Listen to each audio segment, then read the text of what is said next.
जो ये अपराधी हैं, जो ये माफिया हैं,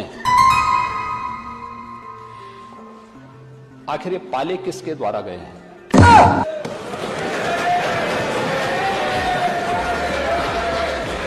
बात जवाब आ जाए। ये जब अभी आपका नाम तो नहीं है कि आपने के खिलाफ जवाब आ जाए। जिस माफिया के खिलाफ जो भी हो, किसी का नाम तो नहीं है ना, किसी का नाम तो सच नहीं कि समाजवादी पार्टी ने उन्हें सांसद बनाया था।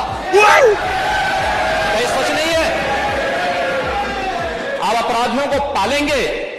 प्रदेश पार्टी जिस किसी भी पार्टी का रहा हो, बताइए कोई अपराधी भी था, किस पार्टी का था, किस पार्टी का था? आप सारे अपराधियों को पालेंगे, उनको माल्यार्पण करेंगे और उसके बाद तमाशा बनाते हैं आप लोग। एक तरफ अपराधियों को प्रश्रय देंगे, उन्हें गले का हार बनाएंगे और दूसरी तरफ फिर दोषारोपण भी करेंगे।